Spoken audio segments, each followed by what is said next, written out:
Hi, ഇന്നൊരു easy strawberry French toast റെസിപ്പിയാണ്. കൊച്ചിയിലെ ഫ്രഞ്ച് ടോസ്റ്റിൽ പോയിട്ടുള്ളവർക്കറിയാം ഇത് എത്രത്തോളം സ്പെഷ്യൽ റെസിപ്പിയാണ്. അപ്പോൾ അതിനുവേണ്ടി ആദ്യം സ്ട്രോബെറീസ് കട്ട് ചെയ്തിട്ട് വെച്ചിട്ടുണ്ട്. ആൻഡ് പിന്നെ പാരലലി കുറച്ച് പാലും മുട്ടയും കുറച്ച് വാനില എസൻസും ഒക്കെ ഒഴിച്ച് മിക്സ് ചെയ്ത് വെച്ചിട്ടുണ്ട്. ഓക്കെ, മിക്സ് റെഡിയായി കഴിയുമ്പോൾ നമ്മൾ ഒരു പാനിലോട്ട് ബട്ടർ ഇടുക. ഞാൻ ഇത്രയും ഒരു ക്യൂബ് ബട്ടറാണ് എടുത്തിരിക്കുന്നത്. അപ്പോൾ ബട്ടർ ഇട്ടതിന് ശേഷം ബട്ടർ ഒരുപാട് കരിഞ്ഞു പോകാതിരിക്കാൻ നമ്മൾ കുറച്ച് വെള്ളം ഒഴിച്ചു കൊടുക്കുന്നുണ്ട്. അതിനുശേഷം ഈ മുറിച്ച് വെച്ച സ്ട്രോബെറീസ് ബട്ടറിലോട്ടിട്ട് നന്നായിട്ടൊന്ന് മാഷ് ചെയ്തെടുക്കുക. ആ സ്ട്രോബെറീസിൻ്റെ ഉള്ളിലുള്ള ഫ്ലേവേഴ്സൊക്കെ വരുന്നത് വരെ നമ്മളൊന്ന് മാഷ് ചെയ്തെടുക്കുന്നുണ്ട്.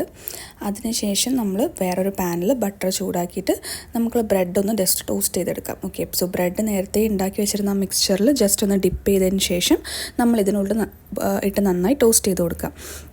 ഓക്കെ, രണ്ട് സൈഡും നന്നായി ടോസ്റ്റ് ചെയ്ത് കൊടുക്കണം.